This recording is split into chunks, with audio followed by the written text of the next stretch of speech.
Hi, it's Dwyer, gamblersadvisory.com, dwyerboxingnews.com.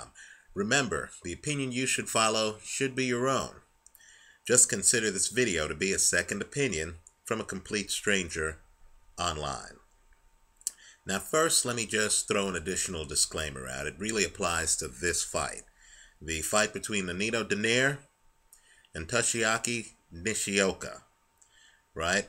And that's simply that when I make these videos, I'm not trying to be right. I'm just trying to make money. There's a difference. So I'll take risks and will pick underdogs as part of a straddle when I like the risk reward. Right? I have no problem taking an underdog like, let's say, an Ivan Calderon last week at plus 180. As long as I'm able to hedge it with Moises Fuentes by KO, so that if the KO happens, I don't lose anything. If Calderon pulls the upset, then I'm making a decent rate of return. Let's keep that in mind. Okay, now let's talk about this fight. Right? We're sports fans, but we're also gamblers. In my opinion, in the last, let's say, 40 years or 50 years, the two best defensive fighters I've seen, and we all have opinions, think about the two best you've seen, are Floyd Mayweather and Pernell Whitaker. Now, they do a lot of the same things, but there is a big difference between the two. Very big difference. Mayweather wraps his arms around his body. It's body armor. Right? He's turned sideways. Both of them are turned sideways, but Mayweather will wrap his hand around his midsection and he'll put his other hand up. So it's very hard to hit him. In other words, you throw a punch, it's going to hit his shoulder, or if you throw at the head, Mayweather can roll with punches, so he's hard to hit already off the roll, but he also has his hands up. So you have to go through hands to get to Floyd Mayweather. So Mayweather will often set up shop. He won't move. He'll be in the middle of the ring. His front foot will be pinned to the canvas. And when you chase him, he's comfortable with you catching up to him. Right? He'll let the angle go if he feels you can't hit him. So Mayweather will be on the ropes against the Miguel Cotto. And Mayweather will literally just have his defense up and will let the shots hit his arms. Now that's very different than Pernell Whitaker, who, quite frankly, is using angles to the point where Prime Pernell didn't even put his hands up a lot of the times. Right? He had the angles figured out to the point where he would set it up, where when you threw on him, he would just lean. He knew that you would have to come across your body to throw certain punches if he was in a certain place in the ring. And he would just take a step back or bend at the waist. A lot more bending at the waist from Pernell Whitaker than Floyd Mayweather. Pernell, who would occasionally raise his hands, but most of the time he would literally just make you throw and miss him. He would just bounce because he would know that if you threw, the left hand, he could duck under it. Pernell was a southpaw, so he's coming at this stance instead of the orthodox Mayweather stance. You throw the left hand, he could duck under it. Because he's bending at the waist, you weren't going to hit his body. If you threw the right hand, he could just lean his head back. You couldn't touch him. Right? Let me just say, the UK's Frankie Gavin has many of the same defensive techniques that Pernell Whitaker has. Right? Juan Manuel Marquez against Manny Pacquiao. It's kind of inverted because Marquez is the righty, Pacquiao's the lefty. But Marquez has figured out that Pacquiao's money punch is a straight left hand, and he literally has set up the angles where Pacquiao can't land that straight left. Let me just say this. To think of it another way, Floyd Mayweather blocks your punches with his arms a lot of the time. A Pernell Whitaker actually defenses your punch before you throw it by setting up the angle and the distance. Nishioka, and this is an elite technician you need to know, because he has already gone to Mexico and beaten Johnny Gonzalez. He has already taken on and beaten Rafael Marquez in a remarkable fight, where Marquez wins some of the early rounds, and then is dissected to the point where Nishioka owns the later rounds of that fight. That's a legit piece of dominance. It's always more impressive when a technician starts slow and ends fast because he solved the puzzle. Marquez is not out there begging for a rematch because he knows what will happen in a rematch. This is an elite technician, right? And he's from the Pernell Whitaker School of Defense. He's a southpaw like Whitaker. And understand, Nishioka, elite technician, on film, it's a bit jarring. He'll be fighting a guy, and the guy will throw major punches at him, right? From the right side. He'll fight an orthodox fighter who's throwing a big loaded right hand. And Nishioka just rolls with it. Takes a step back, doesn't raise his hand, just literally has figured out the distance. He knows the guy's arm is about this long. So all he does is lean back so that the punch stops here, right? And he's interesting because you know that old adage, to beat a southpaw, you need to throw a straight right hand. You know, oddly enough, it's the left jab that works against Nishioka. He has more problems with an opponent's left than his right because Nishioka stands way over on the left side of the opponent.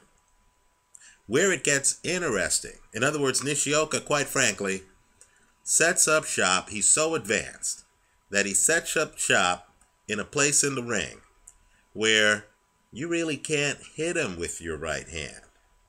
You simply can't. He's turned sideways. He's a southpaw. You're in front of him. He sees all of the right hands, right? He doesn't have to tie up his hands to block your punches. Man, this is giving me the hiccups here.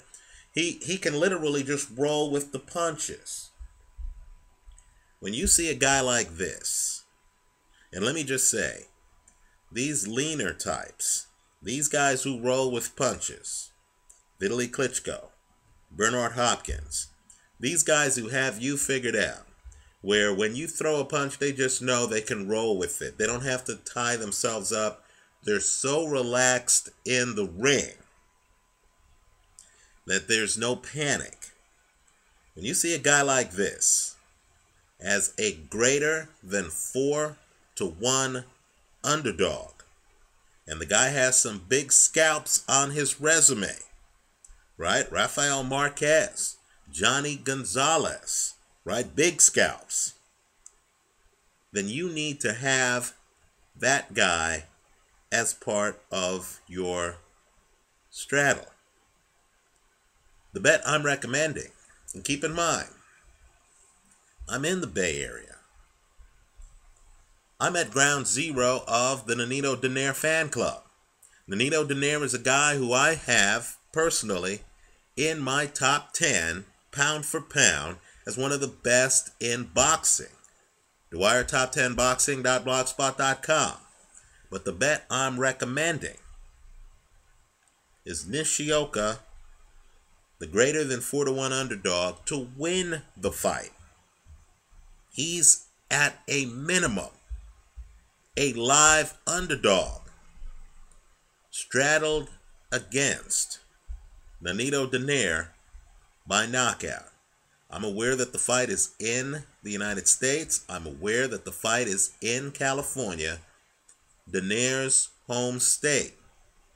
But the point is simply Nishioka is a difficult southpaw. I don't see how you duplicate him in training camp. I don't think Nonito Donaire, whose volume has been dropping in recent fights, he seems to be moving toward being a slugger, away from being a boxer. I don't see how Donaire is going to be able to land his right hand. He'll be able to land his left jab, but jabs really aren't enough to KO Nishioka. What Donaire's going to have to do, in my opinion, is he's going to have to find a way to land a left hook over Nishioka's right shoulder. That's easier said than done. You're not going to be able to, because of the angles, you're not going to be able to hit Nishioka much in the body. Let me just say, too, that Nishioka has a great left hand. And what's beautiful with it is he's one of those fighters who comes in. It's not really a hook. He throws straight lefts to the body. Then he starts throwing straight lefts up top. Now, Rafael Marquez is a great defensive fighter. He's pretty good defensively, right? He's been in shootouts against Israel Vasquez. I'll just put it to you this way. I haven't seen Rafael Marquez systematically dismantled at a measured pace. In other words, there's no ambush. This is systematic. It's systemic, as he was by Nishioka. And if you look at the film of that fight, I want you to see how Nishioka is landing straight lefts. He's a southpaw. It's his dominant hand. He's landing straight lefts flush on an excellent boxing technician, right? He sets it up too, where after he lands the left, he somehow is able to just back out without getting countered, right? He has the timing down. And so, let me just say, I think this is a live fight. I think it's ripe for an upset. But I will say this.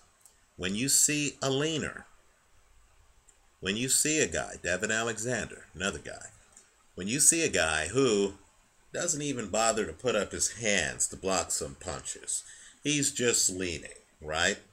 You know, the punches come, the guy just has confidence in his legs and his body. And he just leans. Guy's throwing hard right hands. The guy just leans and back out. That fighter can get caught cold. Because the difference between Mayweather, who has hands up, and a guy like this, is with Mayweather, even if Mayweather falls asleep for a second. Let's say he gets bored with the fight, and the other fighter just leaps forward with a surprise punch. Think Mike McCallum against Donald Curry in A Different Generation, right? Let's say there's a surprise punch.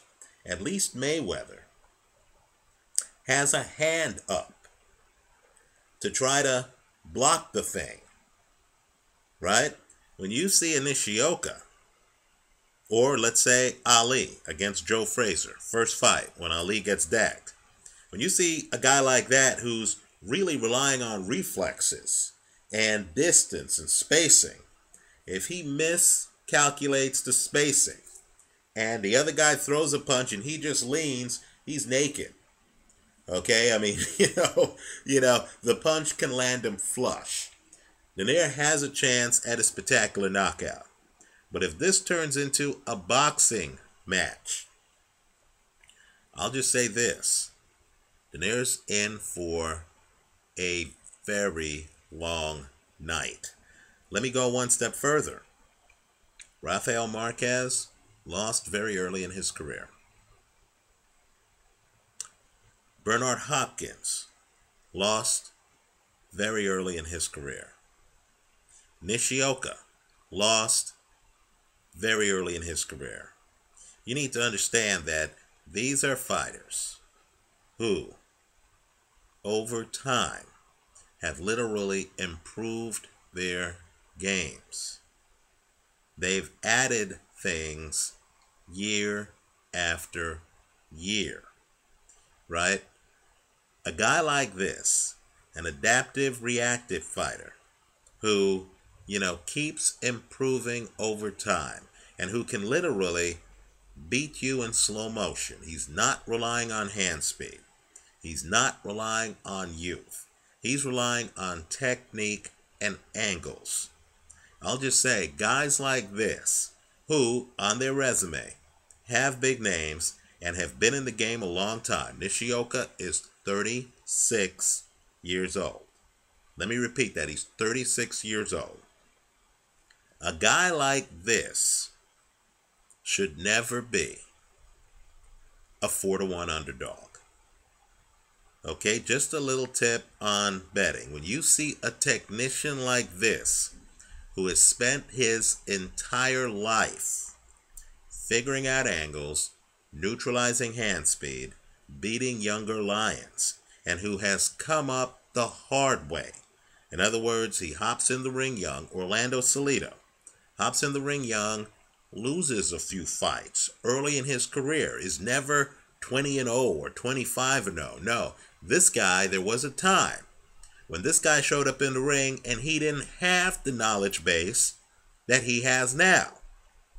When you see a guy like this who's literally learning on the job and he reaches this point of mastery, and understand, Nishioka in interviews has said he is the best fighter in his weight class. He's not buying the Nonito Donaire hype. Then this guy is dangerous, right? Don't view this fight as a, victory lap for Nonito Donaire. You need to view it as Nonito Donaire picking a Bernard Hopkins type of opponent. It's going to be a tough fight. So all I can say is Donaire needs to get Nishioka out of there early. Johnny Gonzalez dropped Nishioka early in their fight. Because when you let a Hopkins, when you let a Rafael Marquez, when you let a Juan Manuel Marquez hang around and they actually solve your pattern and figure out the angles and know what hard punches you can throw and what punches they can take.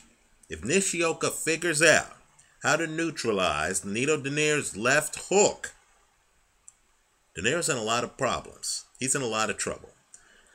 So to sum up, I'm one of those whack jobs who likes Nishioka to win this fight.